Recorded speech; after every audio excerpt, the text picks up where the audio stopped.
Voter का सर्वे बता रहा है कि यहां पर मुकाबला कांटे का हो सकता है, चाहे वोटिंग परसेंटेज की बात हो, चाहे सीट की बात हो, चाहे अन्य पैरामीटर्स हो। एक कड़ा मुकाबला देखने को मिल रहा है, चाहे लीडरशिप की बात हो। चलिए चर्चा को तुरंत आगे बढ़ाते हैं क्योंकि समय यहां कम रहेगा। हर्षवर्धन त्रिपाठी, ये बताएं कि अब क्योंकि आपने भी माना कि हाँ मुकाबला तो कांटे का होगा और वो दिख भी रहा है, तो वो कौन सी चीजें होंगी, चाहे वो बीजेपी की बात हो या फिर अगर कांग्रेस की बात हो, जो उन्हें एज दिलाएंगी? कहां इन पार्टियों का फोकस होगा या होना चाहिए? देखिए, कांग्रेस पार्टी एक उसको कहें कि जो हिमाचल, कर्नाटक, या कहें कि कांग्रेस का मॉडल क्या है, तो कांग्रेस उन मुद्दों पर बात करती है जिसको भारतीय जनता पार्टी ने कहा कि हम नई तरह की राजनीति करते हैं, देश के विकास की राजनीति करते हैं। लेकिन मध्य प्रदेश में जाकर दोनों की राजनीति जरा गड्ढमड्ढ हो गई है। अब हिमाचल और कर्नाटक में या इसके पहले जो था, भारतीय जनता पार्टी बहुत स्पष्ट है। जैसे हिमाचल में सबसे बड़ा मुद्दा जिसको कहते हैं कि ओपीएस का बना दिया गया। ये अलग बात है कि खुद कांग्रेस के जो जुड़े अर्थशास्त्री रहे या मोंटेक सिंह अहलूवालिया जैसे लोग हैं, वो बार बार कह रहे हैं कि ये देश को बर्बाद करना है अगर आप ओल्ड पेंशन स्कीम पर जा रहे हैं। यहां तक कि सरकारों के पास पैसे नहीं, लेकिन उसके बावजूद जो फ्रीबीज पॉलिटिक्स हो रही है और वो कांग्रेस को कहीं ना कहीं लाभ दे रही है। कर्नाटक हो या हिमाचल हो, उसको लाभ देती हुई दिखी है। अब ठीक है कि उत्तर प्रदेश में स्कूटी तक देने की बात थी लड़कियों को और गुजरात में, लेकिन वहां जब मोमेंटम नहीं क्रिएट हो पाया तो नहीं हुआ। अब सवाल यह है कि क्या मध्य प्रदेश में 5 गारंटी वाला फॉर्मूला काम करेगा? कांग्रेस पूरी तरह से उसी ओर जाएगी। अब यहां मुश्किल एक खड़ी होती है कि जो भारतीय जनता पार्टी दूसरे राज्यों में इससे बचती है, या प्रधानमंत्री नरेंद्र मोदी के शब्दों में कहें कि रेवड़ी पॉलिटिक्स पर नहीं जाती है। मैं तो देख रहा हूं कि मध्य प्रदेश में भारतीय जनता पार्टी भी रेवड़ी पॉलिटिक्स पर जा रही है। वो भी कह रहे हैं कि हम खाते में रुपए देंगे, वो भी कर्ज माफी जो ब्याज है उसको माफ करने की बात कर रही है। अब एज कहां मिलेगा? शिवराज सिंह चौहान 20 साल के नेता हो गए, एक स्थिति उनकी बहुत स्पष्ट दिख रही। मुझे लगता है भारतीय जनता पार्टी के लिए सबसे बड़ी एज का काम करते हैं प्रधानमंत्री नरेंद्र मोदी, जो चुनावी कैंपेन के तौर पर। कांग्रेस के लिए क्या राहुल गांधी और प्रियंका गांधी की कैंपेन कोई अलग सा कुछ करिश्मा कर पाएगी क्या? यह सबसे बड़ा सवाल होगा। कांटे की टक्कर है, इसमें कहीं कोई संदेह नहीं। ठीक है, अंशुल त्रिवेदी। विपिन जी, ये जो एक रेवड़ी पॉलिटिक्स की तोहमत लगाते हैं लोगों पे, एक तो सबसे पहले मुझे इस टर्म से ही परेशानी है। गरीब लोगों को आर्थिक राहत देने को रेवड़ी बोलना, ये भाजपा की मानसिकता और आर्थिक सोच दिखाता है। क्या मोदी जी इस देश में 80 करोड़ लोगों को मुफ्त का राशन दे रहे हैं, 6,000 रुपए की सम्मान निधि दे रहे हैं किसानों को, वो रेवड़ी नहीं है। जो कर्नाटका में इन लोगों ने प्रॉमिस किया था वो रेवड़ी नहीं है। दिल्ली में इन लोगों ने पहले उसका विरोध किया, उसके बाद फिर उन्होंने खुद जो है बिजली की चीजों पे और पानी की चीजों पे मान लिया, तो वो रेवड़ी नहीं है। लेकिन जब कोई दूसरा करता है तो चलिए टर्म को छोड़ दीजिए। यहाँ तो दोनों ही पार्टियां वो काम कर रही है, ये भी उन्होंने बोला। नहीं सर, मेरी बात सुनिए। मोदी जी भी सब्सिडीज देते हैं, चुनाव जीतने के लिए देते हैं, लेकिन एक फर्क है। कांग्रेस पार्टी आम आदमी, मिडिल क्लास और गरीब लोगों को राहत देती है। अंबानी अडानी का लोन राइट ऑफ नहीं करती है, उनके घोटालों को नहीं छुपाती है। तो ये फर्क है हमारे में और उनमें बेसिकली। और आप यदि उसको रेवड़ी पॉलिटिक्स कहते हैं तो हमें गर्व है कि हम गरीबों को राहत देते हैं, हम देते रहेंगे। और आप मजबूर हुए हैं क्योंकि जनता आज हमारे साथ आई है कर्नाटका में और हिमाचल में, और हम गरीब और मध्यम वर्ग की राजनीति करते रहेंगे। आप बांटेंगे, हम जोड़ेंगे, और हम गरीबों को पहले रखेंगे। इसको आपको फॉलो करना पड़ेगा। तो ये जो तोहमत लगाई जाती है ये गलत है। कोई कांटे की टक्कर नहीं है। इस मध्य प्रदेश पे 3 लाख करोड़ का कर्जा है। ये किसने चढ़ाया है? पिछले 20 साल में शिवराज सिंह चौहान जी ने चढ़ाया। मैं कुछ बोलूं? इसका कोई जवाब नहीं है। कैसे चढ़ गया ये क्या कांग्रेस ने चढ़ाया है? जी नहीं, ये शिवराज सिंह जी का आर्थिक मिसमैनेजमेंट है, जिसके कारण आज मध्य प्रदेश का युवा परेशान है, किसान परेशान है। और उसके बाद एक संगठित माफिया की तरह हर जगह करप्शन हो रहा है, व्यापम से लेके ई टेंडरिंग घोटाले तक, और उसके बाद बोल रहे हैं आपकी कांटे की टक्कर है। ये सब हवाई बातें। चलिए ठीक है, चलिए आपने अपनी बात रखी। और देखिए अब ये तो पॉलिटिकल, देखिए मैं बिल्कुल जनता की बात कहूं, नहीं अंशुल जी, मैं जनता की बात कहूं तो ऐसा तो है नहीं कि पॉलिटिक्स देश में पिछले 10-15 साल में हो रही। उससे पहले दिग्विजय सिंह भी थे, 10 साल सरकार चलाई। वो 10 साल तो कोई याद नहीं करना चाहता मध्य प्रदेश के अंदर, वो इतने खराब 10 साल थे। तो देखिए, नहीं नैरेटिव नहीं है, नहीं हर चीज को नैरेटिव नहीं कहा जा सकता। बात सुन लीजिए, मैं किसी नैरेटिव में नहीं जा रहा, लेकिन तब भी बहुत दिक्कतें थी। मैं ये नहीं कह रहा कि इस सरकार ने सब कुछ अच्छा कर दिया। हर सरकार के साथ होता है कि वो कुछ ना कुछ अपनी एक सौगात छोड़ के जाती है, लेकिन पहले के मुकाबले बेहतर हुआ, इसमें कोई शक नहीं है। चाहे बीजेपी हारे चाहे जीते हो, बहुत अलग बात है। लेकिन कांग्रेस रहती है तो वहां पर कोई गुलाब नहीं उग जाते, बीजेपी रहती है तो कोई सोने की नदियां नहीं बह रही हैं। लेकिन हर सरकार अपनी तरीके से काम करती है। लेकिन सिर्फ आप लोग आरोप लगाते हैं एक दूसरे पे कि वो खराब है, ये अच्छा है, ये नहीं है। आपकी सरकार भी बांटती है, इनकी भी सरकार बांटती है। हाँ ठीक है, दोनों तरफ से, दोनों तरफ से, दोनों तरफ से। नहीं नहीं, ऐसा नहीं है कि बीजेपी गरीबों को लूट रही है, ऐसा नहीं है इस तरह का। फिर ये तो आप दोनों ही नैरेटिव फैला रहे हैं। विपिन जी मेरी बात सुनिए। विपिन जी देखिए, विषय यह है कि कांग्रेस पार्टी कोई शो कंप्लीट नहीं कर सकती है जब तक कि वो अबादी नहीं ठीक है, ठीक है, नहीं नहीं, पॉलिटिकल है, बकवास है। इनके उनके मैं कांग्रेस के इतिहास में नहीं जाना, मैं उस विषय पर नहीं हूं। हमारे बिजनेसमैन सारे हमारे हैं और वो अच्छा काम कर रहे हैं, देश को आगे ले जा रहे हैं। मैं उस विषय पर नहीं बात करना था। देखिए, जहां तक बात है कि इन्होंने कहा किसान सम्मान निधि हर किसान को मिलता है, रेवड़ी और इसमें एक बड़ा छोटा सा डिफरेंस है। अरे मेरी बात सुनो यार, आपने बोला, मैंने एक शब्द नहीं बोला। अच्छा ठीक, रेवड़ी नहीं है, रेवड़ी नहीं है। मैं क्या कह रहा हूं, देखिए, जब जो एक सेक्शन है, जिस सेक्शन को अगर आपको बैक करना है, जैसे किसान सम्मान निधि उसके लिए है, लेकिन अभी क्या किया इनकी सरकार ने, वहां कहा सारी महिलाएं जो अफोर्ड कर सकती है, नहीं अफोर्ड कर सकती है, उनको एसटी बस में फ्री सेवा।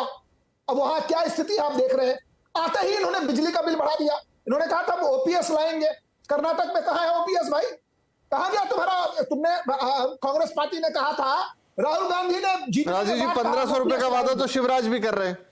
नहीं, मेरी बात तो सुन लीजिए ना। भारतीय जनता पार्टी जो कहती है वो करती है। मैं कहना क्या चाह रहा हूं, देखिए, भारतीय जनता पार्टी जो कहती है वो करती है। मैंने क्या कहा, इन्होंने जो बातें कर्नाटक में कही, क्या इन्होंने लागू किया? कहां है ओपीएस कर्नाटक में? अरे 2 महीने तो हुए, थोड़ा समय दीजिए। आप बताइए 2 करोड़ रोजगार कहाँ है? आप बताइए किसानों की आय कब दुगनी होगी? आपकी बातें याद दिलाऊं मैं, आप 10 साल से शासन में। आपको मैं क्या कह रहा हूं, यानी आप झूठ बोले हैं कर्नाटक की जनता के साथ। आपने चैनल पे एक्सेप्ट कर लिया, 9 साल का जवाब नहीं दे रहे, 2 महीने का जवाब मांग रहे हैं। आज चलिए एक्सेप्ट किया इन्होंने, इनसे नहीं हो। चलिए दोनों राजनीतिक, क्योंकि समय कम रह गया, दोनों राजनीतिक मित्रों से 1 मिनट शांत हो जाए, क्योंकि मेरा समय बिल्कुल समाप्त होने वाला है। बस लास्ट लाइन मैं एक ही लाइन कहना चाहता हूं। कर्नाटक की जो बात है ना, कर्नाटक में हुआ यूं कि एक तीसरी पार्टी थी, मुसलमानों ने टैक्टिकल वोटिंग किया और शिफ्ट कर गए। यही काम उत्तर प्रदेश में हुआ था, लेकिन हिंदुओं को पहले पता चल गया, देखिए तो शिफ्ट कर गए। आप लोग ज्यादा बड़े राजनीति के पंडित हैं, लेकिन ये बात मैं कह सकता हूं कि मध्य प्रदेश और कर्नाटक में बहुत अंतर है। ठीक है, राजनीति हर जगह वो आपके वोट के परसेंटेज काउंट होंगे, हर जगह वहां पर समीकरण बैठेंगे, लेकिन इन दोनों राज्यों में बहुत अंतर है। दोनों राज्यों के समीकरण बिल्कुल अलग हैं।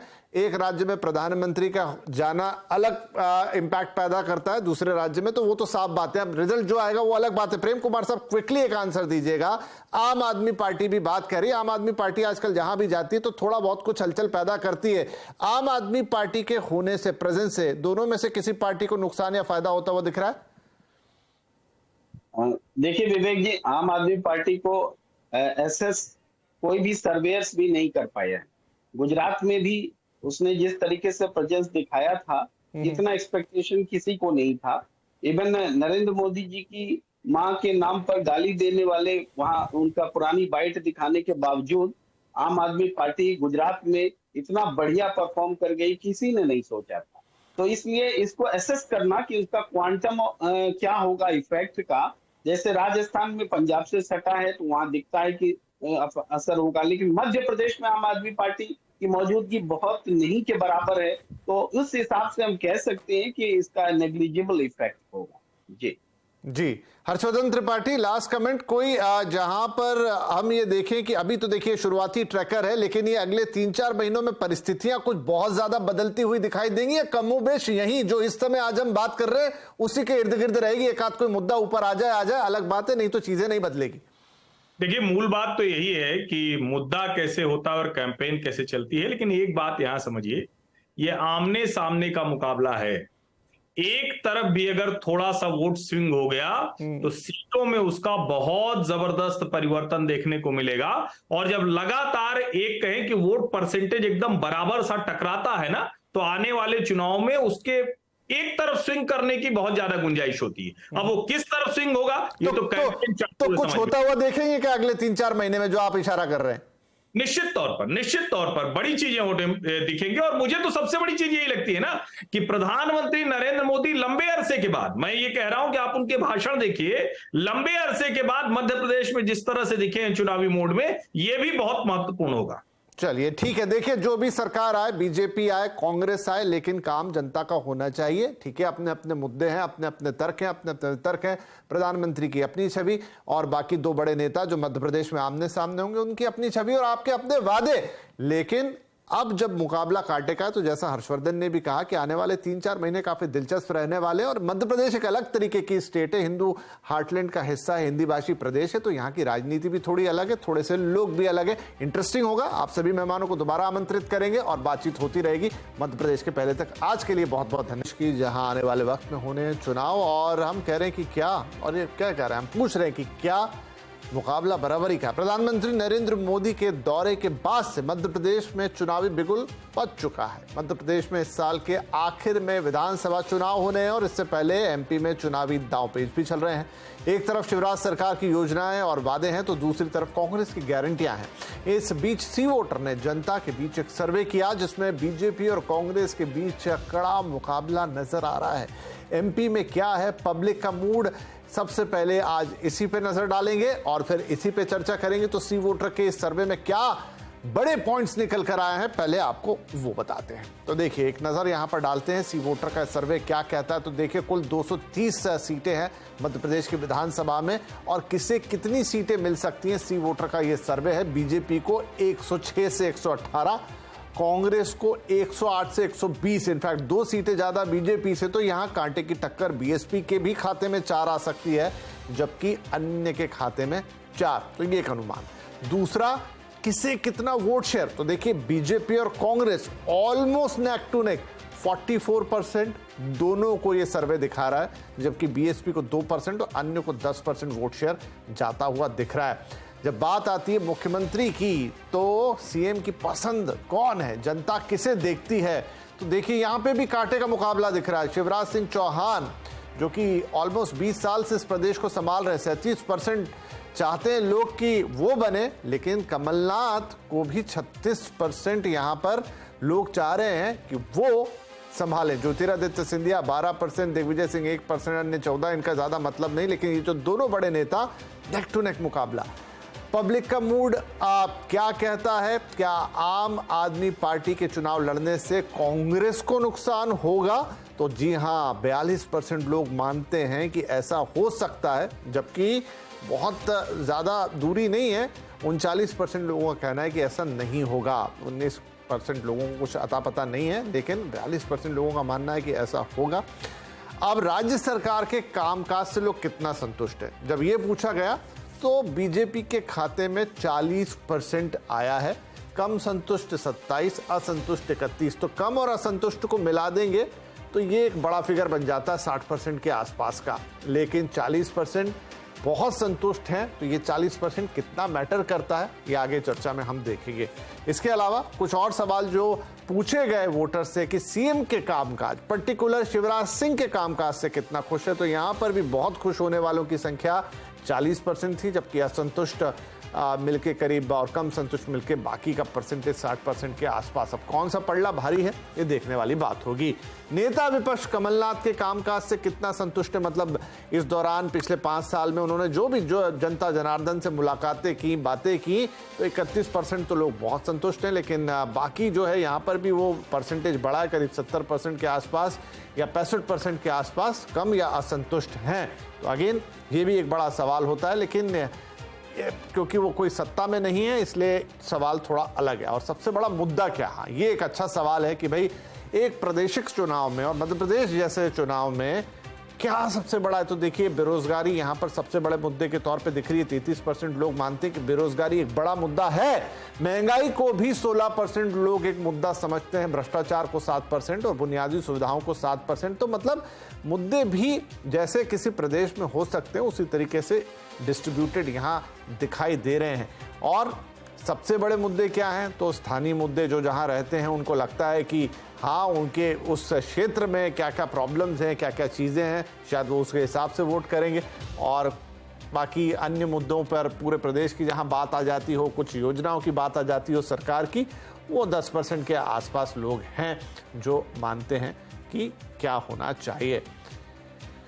तो ये सर्वे के मुख्य बिंदु हैं। और भी सवाल थे इसमें, इस सर्वे के अंदर, लेकिन जो बड़े सवाल थे वो आपके सामने हमने रखे और लोगों की उस पर क्या राय है ये हमने आपको बताई। तो चलिए अब चर्चा की शुरुआत करते हैं। हमारे साथ शामिल हो रहे हैं कार्यक्रम में बीजेपी के प्रवक्ता राजीव पांडे, कांग्रेस के प्रवक्ता अंशुल त्रिवेदी, सी वोटर के फाउंडर यशवंत देशमुख साहब, वरिष्ठ पत्रकार हर्षवर्धन त्रिपाठी और वरिष्ठ पत्रकार प्रेम कुमार। आप सभी का बहुत बहुत स्वागत है। और चलिए, तो पहला सवाल मैं कांग्रेस की तरफ आज लेकर जाता हूं कि अंशुल साहब, ये सर्वे एक नेक टू नेक फाइट दिखा रहा है आपके और बीजेपी के बीच में। क्या लगता है आपको, कितना इनकरेजिंग लग रहा है ये आपको कि क्या पिछली बार की तरह भी इस बार कांटे का मुकाबला होगा? और कौन से वो बिंदु होंगे, वो पहलू होंगे? बहुत सारे सवाल हमने जनता के देखे जहां पर उन्होंने अपने जवाब दिए। कितना आसपास लग रहा है आपकी उम्मीदों के? मुझे लगता है कि अभी चुनाव में 4 महीने बाकी हैं और जैसे जैसे चुनाव करीब आएगा तो जो मध्य प्रदेश है वो बाइपोलर पॉलिटी होएगा। इसमें जो बीएसपी को अभी वोट दिख रहा है वो बीएसपी का वोट कम होके भाजपा के विरोध में पड़ेगा, उसका फायदा हमें होगा।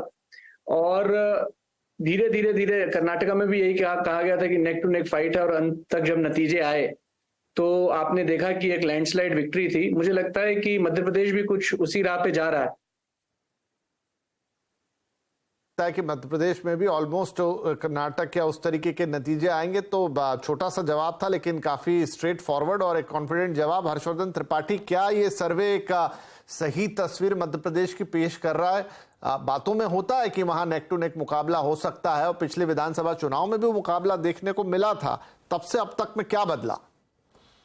नहीं, मुझे लगता है कि मध्य प्रदेश को लेकर अब ये कोई भ्रम की स्थिति नहीं है कि भारतीय जनता पार्टी के लिए वहां चुनौती बहुत कठिन है। बस एक चीज मैं कह दूं, क्योंकि कांग्रेस के जो नेता होंगे, जो प्रवक्ता होंगे या उनके लिए सदिच्छा रखने वाले लोग होंगे, वो आजकल कर्नाटक से तुलना कर दे रहे हैं। लेकिन मध्य प्रदेश और कर्नाटक की कोई राजनैतिक तुलना नहीं। कर्नाटक दक्षिण में भारतीय जनता पार्टी के लिए एक सबसे मजबूत गढ़ भले है, लेकिन कभी भारतीय जनता पार्टी वहां अपने बूते सरकार नहीं बना पाई। नंबर 1, कर्नाटक एक ऐसा राज्य है जहां जनता दल सेकुलर जैसी एक तीसरी पार्टी बड़ी महत्वपूर्ण भूमिका निभाती थी। करीब 40 से 50 विधानसभा सीटों पर उसका बहुत प्रभाव था। जो सबसे बड़ी चीज थी कि एक सेकुलर वोट बैंक, उसमें भी हम अगर बहुत स्पष्ट तौर पर कहें कि मुस्लिम वोटों का पोलराइजेशन एक तरफ हो जाना, वो एक बड़ी बात थी। भारतीय जनता पार्टी का वोट परसेंटेज तो कर्नाटक में भी जस का तस था। कांग्रेस की सफलता बड़ी हो गई। मध्य प्रदेश की अगर बात करें तो मध्य प्रदेश में भारतीय जनता पार्टी का जमीनी आधार बहुत मजबूत है। कितना मजबूत है कि जब कांग्रेस पार्टी 2018 के चुनाव में जीत भी गई कुछ सीटों के अंतर से, तो भी मत प्रतिशत भारतीय जनता पार्टी का अधिक था। 2018 का जो चुनाव था शिवराज सिंह चौहान के लिए बेहद कठिन चुनाव था। एंटी फॉरवर्ड सेंटीमेंट था। उस वक्त जो उनके कुछ बयान थे वो भाजपा के कोर वोटर को परेशान करने वाले थे। उस वक्त बहुत सी ऐसी चीजें हुई थी, चाहे किसानों पर गोलियां चलने का मसला हो या दूसरी चीजें हो। इस वजह से भी एक वो स्थिति बनी। दूसरा, लंबे समय तक जब एक ही चेहरे को लोग देखते हैं तो उसमें बदलाव की इच्छा होती। इसके बावजूद कांग्रेस उस स्थिति में नहीं पहुंच पाई। अभी क्या बदलाव हुआ? अभी कोई ऐसा बड़ा बदलाव नहीं हुआ। और 1.5 साल से करीब 1.5 साल की जो सरकार कमलनाथ जी की चली, उसने एक तरह से कहें कि वो कुशन दे दिया है। वो एक ऐसा जिसको कहते हैं ना, गुंजाइश दे दी है जो भाजपा के लिए बेहतर हुई। लेकिन उसके बावजूद भाजपा की चुनौती बड़ी है। केंद्रीय नेतृत्व ने बहुत कोशिश की, कई नए प्रयोग करने की कोशिश किए कि क्या शिवराज जी की जगह कैलाश विजयवर्गीय, नरोत्तम मिश्रा, नरेंद्र तोमर, प्रहलाद पटेल, ऐसे कई नामों की कोशिश की, लेकिन सफलता नहीं मिली। मुझे लगता है कि ये जो सर्वे दिखा रहा है वो मध्य प्रदेश की सही कहानी दिखा रहा है। लेकिन यहां एक बात समझिए, कांग्रेस के पास भी कुछ भी प्लस नहीं है। शिवराज से कमलनाथ का चेहरा किसी भी स्थिति में मजबूत नहीं दिखता है। कोई नया नेतृत्व तो नहीं है कांग्रेस के पास भी, कोई ऐसा भरोसा नहीं है, कोई ऐसा अभियान अभी तक नहीं चला है। और मध्य प्रदेश से नरेंद्र मोदी के अभियान शुरू करने के बाद जो यूसीसी बड़ा मुद्दा होगा या दूसरे जो बड़े मुद्दे होंगे उसका परिणाम अभी देखना बाकी है। वहां तो कोई विपक्षी एकता भी नहीं काम करेगी। विपक्षी एकता, यूसीसी जैसे मुद्दे, राज्य के अंदर कमलनाथ और शिवराज की टक्कर, कमलनाथ क्या वो फिर से चुनौती पेश कर पाएंगे? खैर, यशवंत जी जुड़ गए हमारे साथ।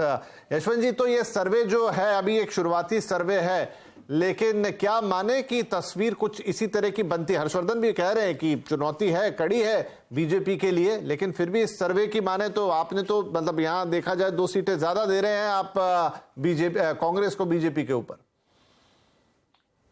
धन्यवाद।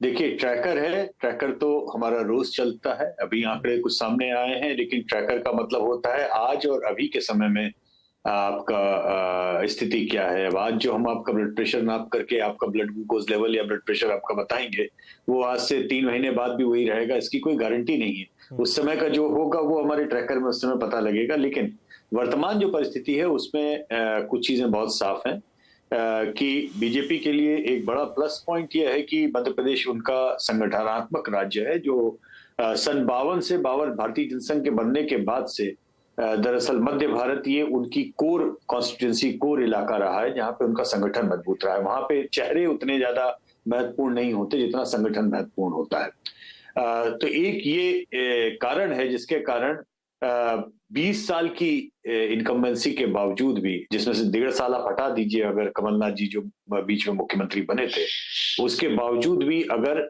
40% से ऊपर उनका वोट शेयर अभी भी दिखाई दे रहा है, तो वो बेसिकली उनकी ऑर्गेनाइजेशनल स्ट्रेंथ को दिखा रहा है। लेकिन उनके लिए समस्या जो है वो 2 है। एक तो जो ऑर्गेनाइजेशनल स्ट्रेंथ है वही उनकी अब सबसे बड़ी समस्या ये बन गई है, क्योंकि चंबल में और बघेलखंड में ज्योतिरादित्य सिंधिया के फैक्शन के लोगों को लेने के बाद में जितनी बड़ी तादाद में उनके पास में इंपोर्टेड नेता आए हैं, वो भाजपा के संगठन में अपने अलग तरीके से दिक्कत पैदा कर रहे हैं। जिन लोगों से 15, 20 साल, 25 साल राजनीतिक लड़ाई भाजपा के संगठन के लोगों ने लड़ी, रातों रात उनको अपने खाने में उनको अपना नेता बनाकर उनके लिए प्रचार करने लगना, ये इतना सहज और सामान्य नहीं है। और ये दिक्कत बीजेपी की बढ़ने वाली है, क्योंकि हमने कर्नाटक में इसके दुष्परिणाम देखे, जो इंपोर्टेड नेताओं के कारण बीजेपी की अपनी इंटरनल प्रॉब्लम जो रही, बावजूद इसके कि कर्नाटक में बीजेपी के वोट शेयर कम नहीं हुआ, जेडीएस का वोट कांग्रेस को गया, उसके कारण वो स्वीप कर गए, लेकिन संगठनात्मक प्रॉब्लम इंपोर्टेड नेताओं के कारण बीजेपी का एक सिरदर्द है, जो मध्य प्रदेश में खासतौर पर चंबल में और बघेलखंड में ये दिखाई दे रहा है। अभी से बीजेपी के नेता उसे कैमरे के सामने स्वीकार करें चाहे ना करें, लेकिन ये उनकी दिक्कत है। तो ये दोनों ही तरीके से ये चीजें काम कर रही हैं। मेरे ख्याल से कांग्रेस के लिए सबसे बड़ा जो वरदान साबित हो रहा है अभी फिलहाल इस लड़ाई में, वो कमलनाथ का ही लीडरशिप और उनका चेहरा ही साबित हो रहा है, क्योंकि अनलाइक कांग्रेस की जो छवि एक भारत में राजनीतिक विश्लेषण के लिहाज से देखें तो शायद पिछले 10 सालों में सबसे बड़ा परिवर्तन ये हुआ है कि आप इस मुल्क में आप प्रो माइनॉरिटी, प्रो मुस्लिम पॉलिटिक्स या प्रो मुस्लिम पॉलिटिक्स करने वाले की प्रोफाइल लेते हुए आप चुनाव बहुत आसानी से जीत सकते हैं। इसमें कोई दिक्कत नहीं। ममता बनर्जी जीती हैं, अरविंद केजरीवाल और तमाम लोगों ने बीजेपी को हराया। लेकिन 10 साल में खासतौर पे लगभग एक बदलाव आ गया है कि इस मुल्क में अब एंटी हिंदू छवि को लेकर के आप चुनाव शायद नहीं जीत सकते। ये आपके लिए कठिन काम है। और कांग्रेस के साथ में दिक्कत बहुत बड़ी उनके ओवरऑल प्रोफाइलिंग की हो गई है बीजेपी के कैंपेन के कारण, जो बीजेपी सफल रही है इसमें, कि उन्होंने लार्जली कांग्रेस को एक तरह से प्रो माइनॉरिटी के बजाय एंटी हिंदू पार्टी की तरह से ट्रीट करने में उन्होंने उसमें सफलता हासिल की। कर्नाटक से बदलाव हुआ थोड़ा सा, और मध्य प्रदेश में चूंकि कमलनाथ जी एक बहुत एग्रेसिव हिंदू पोस्टरिंग के साथ में अपनी पार्टी की लाइन और लेंथ से बिल्कुल अलग हटके बैटिंग कर रहे हैं, ऐसे में शायद वो उनके लिए फायदे का सौदा है, प्रोवाइडेड वो अपने कैंपेन पे लगे रहें, मेहनत करते रहें, और प्रोवाइडेड उनके मित्र, उनके सहयोगी दिग्विजय सिंह कोई भी बयानबाजी ना तो यहाँ पर जैसे आपके सर्वे में भी जब सीएम की पसंद कौन, तो 37% लोगों के लिए शिवराज हैं, तो 36% के लिए कमलनाथ है। बहुत क्लोज है ये मुकाबला। शिवराज के लिए कह ले कि चलिए आप लगातार 20 साल हो गए, एक चेहरा है और आप कितना भी अच्छा काम करें, जो भी करें, तो जनता को फिर कुछ चीजें दिखने लगती हैं। लेकिन कमलनाथ के लिए कौन सा फैक्टर काम करता है? मैं मानता हूं आपकी बात कि उन्होंने पीछे से मेहनत की है, पिछले 5 सालों में भी 1.5 साल सरकार चलाई और जिस तरीके से सरकार बदली, एक सिंपैथी फैक्टर भी जा सकता है जो उनके कोर वोटर होंगे। लेकिन फिर भी क्या चीज होगी जो उन्हें प्लस बनाएगा? क्योंकि इस बीच शिवराज सिंह ने भी अपने लेवल पे बड़ा काम कर लिया है। देखिए, कमलनाथ जी की राजनीति जमीनी नहीं है, ये बात मैं मानने को तैयार नहीं हूं। आप राजनीतिक विरोध कर सकते हैं किसी का, लेकिन उसको डिस्क्रेडिट नहीं कर सकते उस चीज से।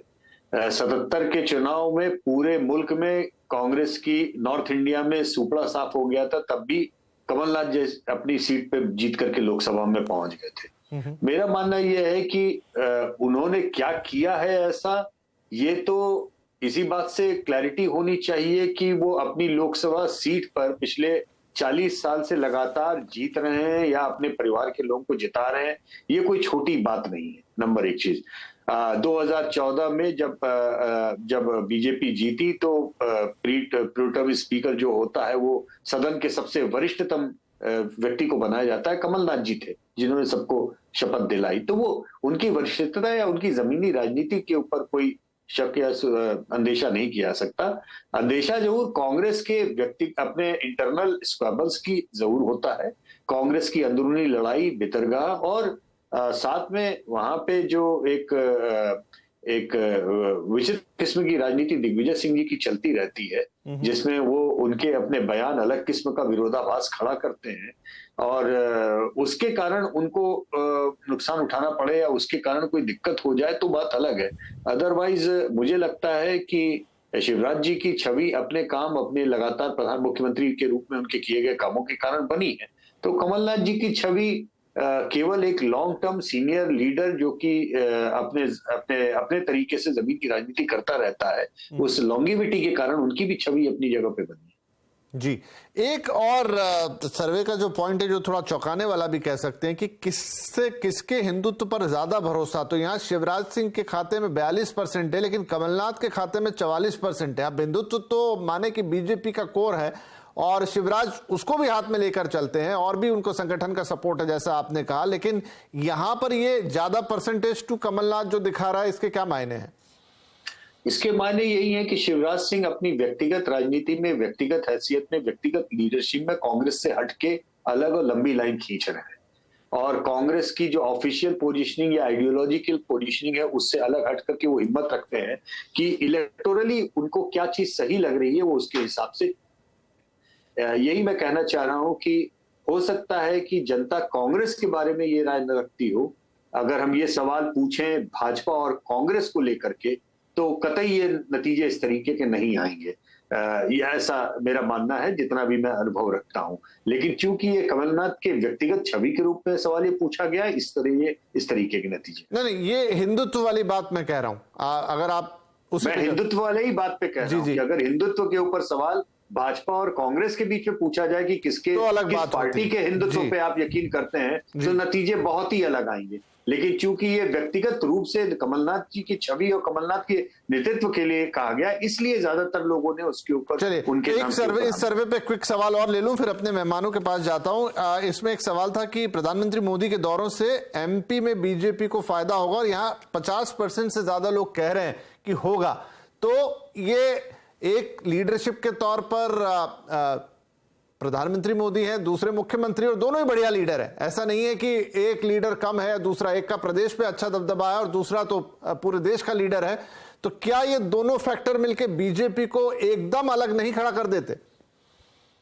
20 साल की इनकम्बेंसी के बाद में कितने राज्य ऐसे आप मानते हैं जहां पे सत्ताधारी पार्टी ये बोले कि हम अभी भी कंटेस्ट में हैं? ऐसे कितने राज्य और कितने अनुभव और कितने नमूने आपको अभी तक भारत के लोकतांत्रिक इतिहास में दिखे हैं? तो स्वाभाविक सी बात से कुछ तो है जिसके कारण वो अभी भी कंटेस्ट में दिख रहे हैं और वो कुछ जो है संगठन है, नेता है, प्रभावी नेता है और संगठन, सीएम, पीएम, इन तीन चीजों के लड़ाई करने के लिए एकमात्र अकेला चेहरा जो कांग्रेस के पास में है वो कमलनाथ है। तो एक तरह से आप कह सकते हैं कि आसान नहीं है आसान नहीं है। और उसके बावजूद भी अगर वहां तक कमलनाथ अपनी रेटिंग और कांग्रेस के प्रदर्शन को ले जाते हैं तो ये उनके नेतृत्व के लिए बहुत क्रेडिबल बात होगी। लेकिन प्रधानमंत्री की छवि, प्रधानमंत्री का कैंपेन अपने तरीके का मायने रखता है।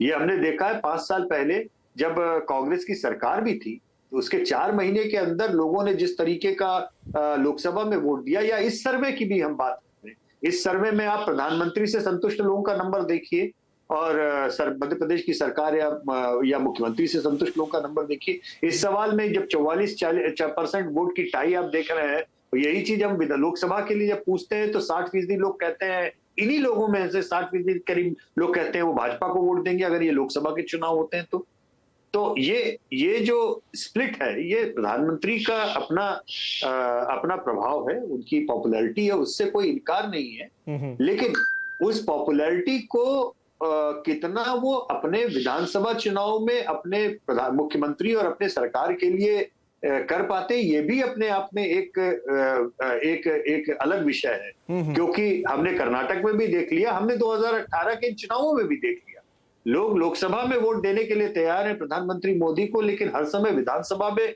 उसी तरीके से वोट देने के लिए शायद वो नहीं आगे आना चाहते। दोनों चीजें अलग अलग है। तो मध्य प्रदेश में कांटे का मुकाबला है, जबरदस्त मुकाबला है। और अभी अगले कुछ महीनों में बहुत अच्छा कांटे की टक्कर देखने को मिलेगी, हमको ऐसी उम्मीद हम करते हैं। जी ठीक है, चलिए आगे बढ़ते हैं। तो राजीव पांडे साहब, कांटे का मुकाबला है, अब ये कांटे का मुकाबला आपकी तरफ झुकेगा, इसकी कितनी उम्मीद है बीजेपी में? चलिए, संगठन की शक्ति है, अच्छे नेता हैं, डबल इंजन की सरकार होगी, सब कुछ है, लेकिन दूसरी तरफ इस सर्वे पे क्योंकि आज बातचीत हो रही है, ये हर तरीके से, चाहे लीडरशिप में हो, चाहे हिंदुत्व की बात हो, चाहे कोई और बात हो, कांटे की टक्कर दे रही है कांग्रेस यहां पर।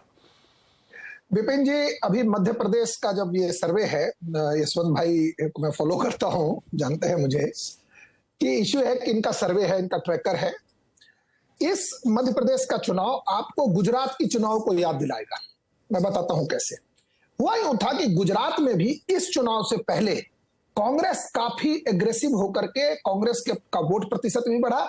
उसके पीछे जो मेन कारण था वो कोई कांग्रेस का संगठन नहीं था, कोई कांग्रेस का नेता नहीं था। उसका कारण एक था कि जातिगत विद्वेष पैदा करो हिंदुओं में। आपको याद होगा 3 नेता गुजरात में पैदा किया गया कि बैकवर्ड, फॉरवर्ड, पटेल, दलित, तो 3 में से 2 तो भाजपा के साथ है। उनको समझ में आ गया कि कांग्रेस का जो कुकृत्य था उनको रियलाइज हुआ। अल्पेश ठाकुर जी और वो पटेल साहब हमारे पास आ गए, अब एक है उनके पास। उस चुनाव के बाद क्या स्थिति हुई इस बार आपने देखा। अब इसको आप रेप्लिकेट करिए मध्य प्रदेश पर। कह रहे कमलनाथ जी का ये है, कमलनाथ जी का, कमलनाथ जी सीएम थे तो केवल अपनी 1 सीट बचा पाए। अगर उन्होंने कुछ किया और उनका इतना था तो कम से कम 2 कर लेते, अपने परिवार का सीट छोड़ करके 3 कर लेते। तो मध्य प्रदेश में 2018 के विधानसभा चुनाव के बाद जब 2019 में चुनाव हुआ तो मेरे हिसाब से 1 सीट केवल मध्य प्रदेश में कांग्रेस जीत पाई। वहां भी उस चुनाव से पहले, 2018 के चुनाव से पहले, जातिगत झगड़े कराने की पूरी कोशिश हुई कांग्रेस से, जिसका कांग्रेस को कुछ फायदा हुआ था। उसके बाद विधानसभा चुनाव के बाद जब लोकसभा का चुनाव हुआ तो कांग्रेस खत्म हो गई।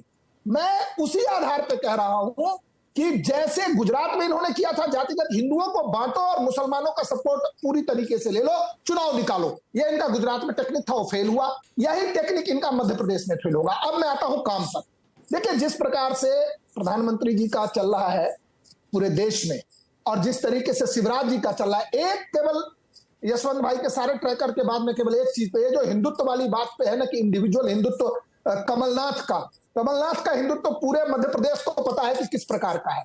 जो शिवराज सिंह चौहान जी काम कर रहे हैं उस इशू पर भी, हिंदुत्व पर भी, जिस तरीके से वहां लोगों को परेशान करने के जो कांग्रेस समर्थित जो गुंडे हैं उस पर जिस तरीके से कार्रवाई हो रही है, आप शिवराज सिंह चौहान जी से कंपैरिजन ही नहीं है। अब आप एक बात समझ लीजिए कि 20 साल के एंटी इनकम्बेंसी के बाद 44% लोग कह रहे हैं कि हमें Shivraj Singh ji as a CM हमें पसंद है। आप जस्ट सोच लीजिए 20 साल, और बीच में जब पिछली बार 1.5 साल के लिए जो कांग्रेस की सरकार आई थी उस समय भी हमारे वोट प्रतिशत ज्यादा थे, भले ही थोड़ा 0.3 या 0.4% था। एक और बात मैं ऐड करना चाहता हूं, अभी तक पिछले 20 साल में जितने चुनाव हुए हैं हर जगह भारतीय जनता पार्टी जीती। इवन पिछली बार भी अगर आप देख लीजिए कि 2018 में कुछ सीटें हमसे ज्यादा कांग्रेस की थी। उसके बाद जब कांग्रेस के लोग अपने नेतृत्व राहुल गांधी का विरोध करते हुए जब वो बाहर निकले तो दोबारा चुनाव हुआ था। उस चुनाव में भारतीय जनता पार्टी के टिकट पर वो सब लोग चुनाव जीत करके आ गए। तो अगर आप परसेंटेज ऑफ वोट देखिए 2018 के विधानसभा चुनाव में भी अगर आप उसको जोड़ लीजिएगा तो भारतीय जनता पार्टी बहुत आगे थी। आज ट्रैकर है, मैं तो इस ट्रैकर को देख करके भारतीय जनता पार्टी के हर कार्यकर्ता को अपने काम को लेकर के गांव, शहर, घर घर में जाना है और लोगों को बताना है कि देखो हम जो कर रहे हैं ये ट्रैकर है, ये भारतीय जनता पार्टी के हर कार्यकर्ता को काम करने के लिए उत्साहित करेगा कि हमारी बराबरी कांग्रेस से कैसे हो सकती है, वो भी मध्य प्रदेश में। आप समझ लीजिए। और ये सारे चुनाव, 2 लोकसभा चुनाव और जो 20 साल में जो चुनाव है, हर समय भारतीय जनता पार्टी को लोगों का प्रतिसाद, लोगों का आशीर्वाद मध्य प्रदेश में अद्वितीय मिला है। और अभी भी 20 साल के बाद ट्रैकर में 44% लोग शिवराज सिंह चौहान जी को समर्थन कर रहे हैं, कह रहे हैं कि हम वोट देंगे। और जब मोदी जी आएंगे तो ये 44-54 की तरफ जाएगा। और जो मैं एक बार विपिन जी रिपीट कर एक लाइन हाँ। विपिन जी आप याद रखिएगा, गुजरात में जो प्रोग्राम किया था कांग्रेस ने, दंगे फैला करके, जातीय विद्वेष फैला करके, और जो उनकी हालत इस बार चुनाव में हुई, आपके इस शो पे कह रहा हूं, ये पहला इस चुनाव पर पहला डिबेट है मेरा, वही हालत मध्य प्रदेश में कांग्रेस की होगी, क्योंकि ये जातिगत विद्वेष फैला करके उस समय कुछ इनकी ठीक ठाक सी सीट आ गई थी। धन्यवाद। पूछना है। चलिए ठीक है, मैं प्रेम कुमार साहब के पास जा रहा हूं। प्रेम कुमार साहब, इस बार के चुनाव में किस तरीके के मुद्दे, अब जो ट्रैकर के, क्योंकि हम ट्रैकर पे बात कर रहे हैं, तो ट्रैकर पे तो मुद्दे बटे हुए हैं, उसमें बेरोजगारी भी है, उसमें सुविधाएं भी हैं, बेसिक एमिनिटीज भी, मतलब किसी भी राज्य के चुनाव में जो चीजें होती हैं वो सब मुद्दों के तौर पे है। और जो आजकल बड़े मुद्दे रहते हैं उसमें हिंदुत्व अपना मुद्दा रहता है। अब यूसीसी की बात प्रधानमंत्री जी ने कर ही दी।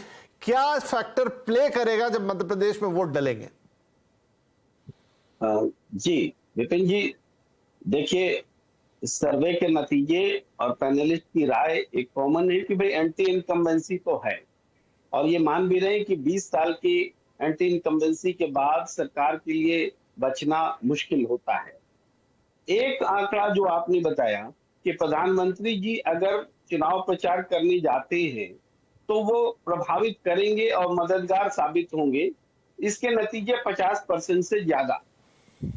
मुझे अब इसी आंकड़े को मैं थोड़ा उलट कर देखता हूं कि अब ऐसे लोगों की संख्या बहुत तेजी से बढ़ी है जो ये मानते हैं कि प्रधानमंत्री के जाने का भी फर्क जो है अब बीजेपी को नहीं पड़ेगा। पहले ये संख्या जो थी कम थी। अब कर्नाटक में प्रधानमंत्री जी मोदी मैजिक नहीं चला पाए, उनका मोदी मैजिक और कई राज्यों में नहीं चला, नाम गिनाने की जरूरत नहीं है। मेघालय जैसी जगहों पर 2 सीट की 2 सीट रह गई भारतीय जनता पार्टी, बंगाल हमने देखा ही। तो ये एक इंपॉर्टेंट बात है। दूसरी बात है कि राजीव पांडे जी अभी कह रहे थे कि जातीय वैमनस्यता फैला करके जिस तरीके से कांग्रेस ने गुजरात का उदाहरण रखा कि वहां उन्होंने उनको उल्टा पड़ा। 2 बातें वो कह रहे हैं, एक बात तो जातिगत वैमनस्यता उठा करके उन्होंने फायदा भी कमाना चाहा और उनको नुकसान भी हुआ। दोनों बातें राजीव पांडे जी कह रहे हैं। हालांकि मुझे रिलेट नहीं हो रहा है यहाँ पर कि कैसे वो ये बात कह रहे हैं, लेकिन इसके हम ये कह रहे हैं कि जो मूल मुद्दे होंगे जो सर्वे में दिख रहे हैं, महंगाई और दूसरे मुद्दे, उनका परसेंटेज जोड़ते हैं तो 55-56% चला जाता है, जो कि एंटी इनकम्बेंसी को सीधे तौर पर दिखा रहा है। जैसे 31%, 16%, 7%, ये सारी चीजें जोड़े तो 31, 16, 47, 7, 54% तो सीधे दिख रहा है, जो कि सरकार के नाराजगी वाले वोट होते हैं। लेकिन सबसे बड़ी बात क्या है, जैसे हर्षवर्धन जी कह रहे थे कि कर्नाटक से कंपेयर नहीं कर सकते। कर्नाटक से कंपेयर कैसे होता है? कर्नाटक से कंपेयर ऐसे होता है कि कांग्रेस ने जिस तरीके से जनता से कनेक्ट होकर के सियासत शुरू की है और उसके नतीजे उसको मिलने लगे हैं, वो नतीजे मध्य प्रदेश में भी दिखेंगे, क्योंकि जनता से कनेक्ट करने का कार्यक्रम कांग्रेस के पास है लेकिन बीजेपी के पास देख नहीं रहा। वो अब जनता के बीच यात्राएं लेकर नहीं जा रहे जैसे पहले जाया करते थे। अब उनमें वो इलेक्शन जो प्रबंधन होता है उस पर ज्यादा डिपेंड करते हैं।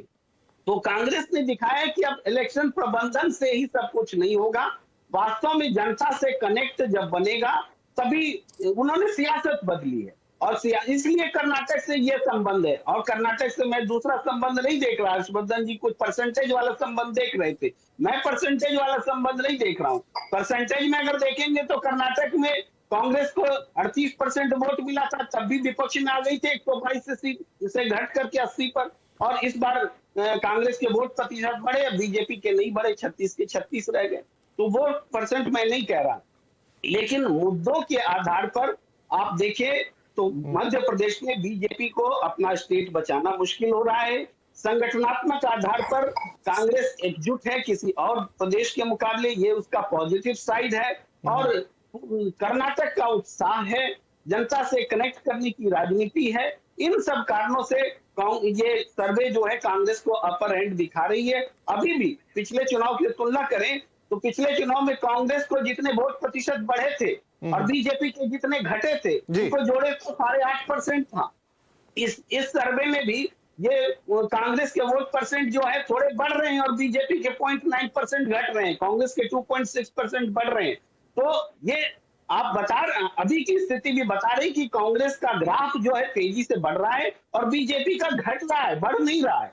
तो ये बीजेपी के लिए समय है कि 4 महीना का वक्त है, वो चेत जाए, अपनी कमियों को दूर करे, संगठनात्मक कमियों को दूर करे। जो हो सकता है चेहरा बदलने से भी फायदा हो, अब ये उनका मसला है कि वो कैसे इसको टैकल करते हैं। और निश्चित रूप से ये सर्वे उनके लिए मददगार होगा।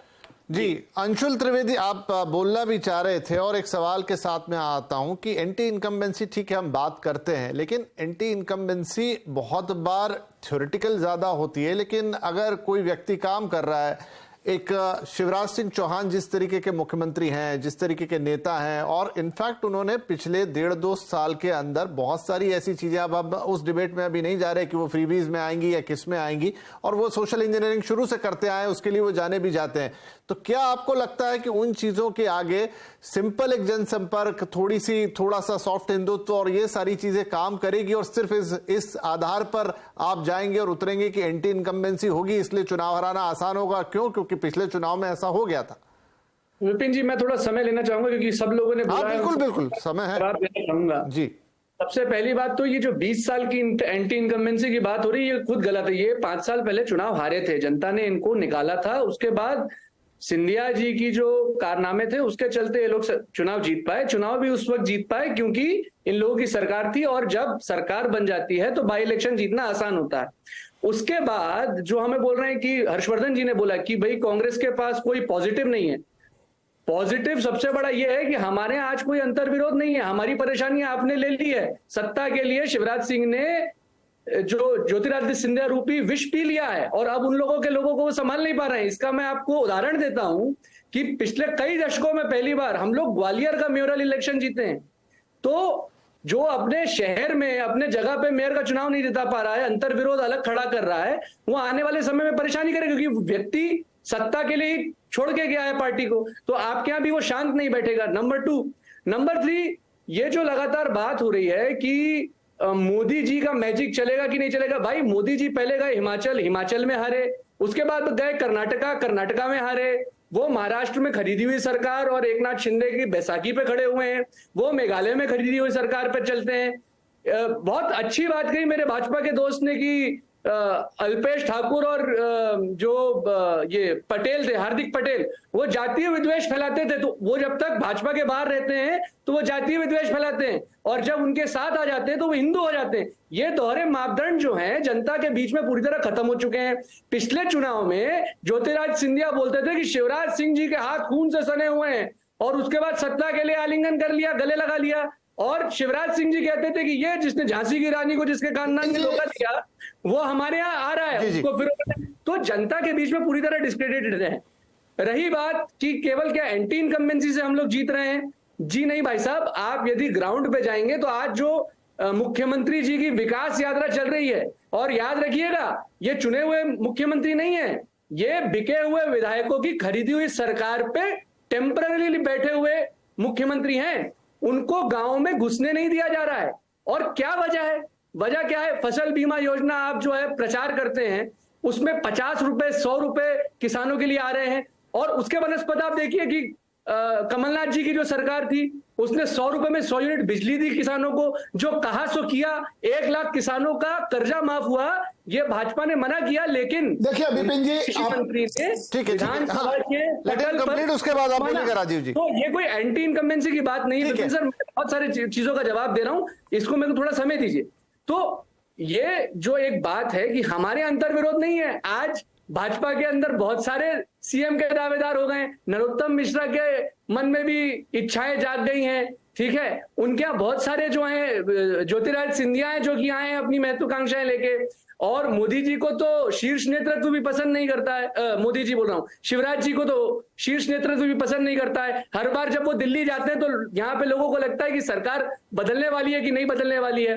तो कहने का मतलब ये है कि ये जाने वाली सरकार है। कमलनाथ जी का एक बहुत पॉजिटिव इमेज है, एक साफ इमेज है, एक विजनरी का इमेज है, जो डावोस से लेके देवास तक के जो डायनामिक्स है ना, वो समझता है, वो कहता है, वो करता है। और इसके अलावा एक जो अरे विपिन जी क्या भाषण सुनवा रहे हैं, ठीक है, मोदी मैजिक पे अपनी बात कह के खत्म करूंगा मैं। आप सत्यपाल मलिक जी का जो इंटरव्यू है ना, वो देखिएगा, पुलवामा को किस तरह पिछले चुनाव के पहले यूज किया गया, समझ में रहा है, और उसके चलते हुआ है। कोई मोदी मैजिक नहीं है। 2023 में ये मध्य प्रदेश से जा रहे हैं और 2024 में यूपी से जा रहे हैं। ये सारा पैसा जो है खरीदी हुई सरकारों का और खरीदे हुए मैनेज मीडिया का है, ये फूटने वाला है। ठीक है राजीव विपिन जी, सबसे मुझे बहुत दुख होता है कि ये जब कांग्रेस में जब इनके नेता होते हैं तो इनके चरण वंदना में लगे रहते हैं, और जिस दिन इनके नेता को छोड़ करके चले जाते हैं उनको बिकाऊ बोलते हैं। मुझे समझ में नहीं आता है कि आप अपने नेताओं को भर दिन सुबह शाम हर चैनल पर जाइए, हर स्टेट में इनके पास बिकाऊ। तो अब डर इस बात का है कि जब ये टिकट बांटेंगे कहीं उसके बाद फिर उसमें बिकाऊ को न दे दे। तो ये बिकाऊ और बिकाऊ, इस पर मैं छोटी बातों पर डिबेट नहीं करता हूं, मैं दूसरी बात पर आता हूं। देखिए विषय क्या है, इन्होंने कहा हमारे पास बहुत सारे नेता है। देखिए भारतीय जनता पार्टी एक कैडर बेस्ड पार्टी है, और कैडर बेस्ड पार्टी में बहुत सारे लोगों की इच्छा होती है कि वो टॉप पद पर पहुंचे, इसमें कोई बड़ी बात नहीं है। पहली बात, हमारे यहाँ कोई ऐसा फिक्स नहीं है, इसका बेटा, उसका बेटा, उसका बेटा, कमलनाथ नहीं तो उनका बेटा, दिग्विजय नहीं तो उनका बेटा, कमलनाथ जी हमारे इटालियन नहीं, सोनिया गांधी। बीच में मत बोलिए, बीच में मत बोलिए। मैंने क्या कहा, राहुल गांधी बनेगा नहीं तो राहुल गांधी बनेगा। शुक्रिया आपका। सुनिए ना भाई, मेरी बात सुनिए ना आप। अभी देखिए विपिन जी, यही स्थिति जो ये बात कर रहे हैं ना, जब उत्तराखंड में बहुत सारे लोग बाहर से पार्टी में आए थे, वो एसिमिलेट कर जाते हैं। भारतीय जनता पार्टी जो है ना, उसमें जो लोग आते हैं वो आइडियोलॉजिकल इंक्लिनेशन के कारण से आते हैं। अगर उनको हमारी आइडियोलॉजी, अभी देखिए जो असम के हमारे सीएम हैं हेमंत बिस्वा शर्मा जी, आज उस तरह की आइडियोलॉजी, अरे बीच में मत बोलो यार, तुम बोल रहे थे मैंने नहीं बोला। अच्छा, मैं आपको कुछ समझाने का प्रयत्न कर रहा हूं। अंशुल जी प्लीज, रिक्वेस्ट है। मेरा क्या कहना है, आप अपने समय में बात कर लीजिए, आप बहुत शरीफ आदमी है। मेरी बात सुनिए, मेरा क्या कहना है, आज हेमंत बिस्वा शर्मा जी पहले कांग्रेस में थे, वो आए, पहले मंत्री रहे, आज मुख्यमंत्री है। क्या भारतीय जनता पार्टी के एक एक इंच आइडियोलॉजी के लिए काम कर रहे हैं कि नहीं कर रहे हैं, बताइए। वो जो डेवलपमेंट कर रहे हैं, सबका साथ सबका विकास, वो किसी की तुष्टीकरण का विरोध नहीं, समर्थन नहीं करते। कांग्रेस में थे तो उनकी तुष्टीकरण की राजनीति रहती है। मैं क्या कर रहा हूं, जो एक विषय इन्होंने कहा कि बहुत सारे लोग हैं, वो कोई भारतीय जनता पार्टी एक कैडर बेस्ड पार्टी है, और कैडर यहाँ तय होता है, हमारा एक संगठन है, हमारा पार्लियामेंट्री बोर्ड है, तो ये सब छोड़ दीजिए। मेरा एक सिंपल कहना है, कमलनाथ जी इतने बड़े आदमी थे, इतने दिनों से कर रहे थे, इन्होंने ऐसा कर दिया वैसा कर दिया, ये अपनी सरकार नहीं बचा पाए, और जब नहीं बचा पाए इनके लोग इतने, ये बार बार उनको बिकाऊ बोले, वो चुनाव लड़े हैं, ये वहां की जनता को गाली दे रहे हैं। एक्चुअली ये मध्य प्रदेश की जनता जिन्होंने दोबारा चुनाव जिता करके भेजा, जो उनको ये गाली दे रहे हैं। खाली इन्होंने प्रेम कुमार जी की एक बात का मैं जवाब देना चाहता हूं। मैंने कहा था कि उस समय, देखिए बहुत लोग होते हैं जो बहकावे में गलत काम करते हैं, प्रेम कुमार जी, और मैं बता रहा हूं कि जिस समय गुजरात को जलाने की कोशिश कांग्रेस पार्टी ने की थी, ओबीसी को भी और पटेल रिजर्वेशन के इशू पे पूरा देश ने देखा। बाद में उनको रियलाइज हो गया, अरे भाई ये तो बाहर से सोरोस पैसा भेज रहा है सोनिया गांधी को, और सोनिया गांधी का पैसा गुजरात आ रहा है। उसका जवाब कितना दिया इस बार गुजरात की जनता ने, विपिन जी लास्ट लाइन, उसका जवाब आपने इस बार गुजरात में देख लिया है। मैं आपसे बार बार कह रहा हूं कि मध्य प्रदेश का जब चुनाव होगा तब आप सेम रेप्लिका देखेंगे। आप बताइए ना, 44% लोग 20 साल के एमटीएन के सीट के बाद कह रहे हैं कि हम साथ में हैं, तो कौन सी, और अभी तो चुनाव शुरू नहीं हुआ है। अभी हम लोग, Bharatiya Janata party ideology based party है, लोग हमें आइडियोलॉजी के कारण भी समर्थन करते हैं, डेवलपमेंट के साथ। ये कौन से, ये यूसीसी का समर्थन करेंगे कमलनाथ जी क्या? ये यूसीसी जो बाबा साहब अम्बेडकर लाना चाहते थे, उसका समर्थन करेंगे क्या? राम मंदिर के उद्घाटन में जाएंगे क्या कमलनाथ जी? ये लगा राम मंदिर के उद्घाटन में, ये राम मंदिर का समर्थन करते हैं क्या? ठीक है सर, ठीक है। आप मुझे क्योंकि ब्रेक लेना है। नहीं, हाँ, आर्टिकल, मेरी बात सुनिए, आर्टिकल 370 जवाब दे दूंगा वो इशू था, बाबा साहब अम्बेडकर ने कहा टेम्पोररी प्रोविजन है, उसको हटाने में क्या कमलनाथ जी आए? चलिए ठीक है, क्योंकि मुझे ब्रेक भी लेना है और यशवंत जी को जाना भी, इसलिए मैं ब्रेक से आने नहीं, आप अभी बहुत समय है, दूसरा हाफ है, लेकिन यशवंत जी फिर उन्हें जाना है, चले जाएंगे। तो एक सवाल मैं छोटा सा उनके पास लेके आ रहा हूं, उनके जवाब के बाद ब्रेक और बातचीत आगे जारी रहेगी। यशवंत जी, ये जो सिंधिया फैक्टर है, ये कितना असंतोष इस बीजेपी के अंदर लेकर आएगा? क्या इसका कोई इंपैक्ट आता हुआ दिखाई देगा? क्या वो जो पूरा गणित है वो थोड़ा सा ऊपर नीचे होगा? देखिए, बात किसी व्यक्ति विशेष की नहीं है। माधव सिंधिया अपने आप में बड़े नेता थे, उनके बेटे को उनकी पॉलिटिकल कैपिटल मिली है, उनका अपना एक इम्पैक्ट है, उनके अपने साथी हैं, सहयोगी हैं, वो एक तरीके से एसेट भी साबित हो सकते हैं बीजेपी के लिए लॉन्ग टर्म में। लेकिन जैसा कि मैंने कहा कि शुरुआत में आपको बोला कि मध्य प्रदेश में भाजपा संगठन का गढ़ है, उनके पास में नेताओं का कोई अभाव नहीं है। संघ के अपने स्ट्रक्चर और फंडामेंटली उनके ग्रास रूट से निकले हुए नेताओं की भरमार है उनके पास में, कतई कोई नेताओं की कमी नहीं है। इसलिए केवल सरकार बनाने के लिए, सत्ता में आने के लिए जिस तरीके से पिछले जनादेश के बाद में कांग्रेस को जोड़ तोड़ के सरकार बनाई बीजेपी ने, उसका पब्लिक के बीच में क्या मैसेजिंग है वो एक अलग डिबेट का विषय है। लेकिन संगठन के अंदर बीजेपी को अपने तरीके की दिक्कत का सामना करना पड़ रहा है, और दरअसल ये दिक्कत बीजेपी को अधिकांश उन जगहों पे हो रही है जहां पे उन्होंने आगा अपना पीछा देख करके आवा झोर बाढ़ की तरीके से अपने यहाँ पे लोगों को शामिल किया है और इम्पोर्ट किया है। उसके राजनीतिक तात्कालिक लाभ उनको जरूर हुए हैं, लेकिन लॉन्ग टर्म उसमें ये अपने तरीके के नुकसान भी हुए। राजनीतिक लाभ उन जगहों पे हुए जहां पे बीजेपी के पास में स्थानीय नेतृत्व की कमी रही है या उस तरीके के डायनामिक नेतृत्व की कमी रही है। तो हेमंत बिस्वा शर्मा उनके लिए बहुत बड़े एक एसेट साबित हुए हैं, क्योंकि आसाम में वो जिंक्स बीजेपी ब्रेक नहीं कर पा रही थी, एक नेता और स्ट्रक्चर को उसको तोड़ नहीं पा रही थी। लेकिन मध्य प्रदेश एक अलग विषय है, कर्नाटक एक अलग विषय था। हर जगह के अपनी समस्याएं, अपनी बीजेपी के पास में भी ये किस तरीके से इस समस्या को वो सुलझाते हैं संगठन के लेवल पे और किस तरीके से यूनिफाइड तरीके से चुनाव लड़ते हैं, ये बीजेपी के समझने और देखने की चीज हो। चलिए ठीक है, तो यहां पर मुकाबला कांटे का है इस सर्वे के मुताबिक। इसमें बीजेपी अपनी चीजें देख रही है कि वोट परसेंटेज उनके पास इतनी एंटी इनकम्बेंसी के बावजूद 20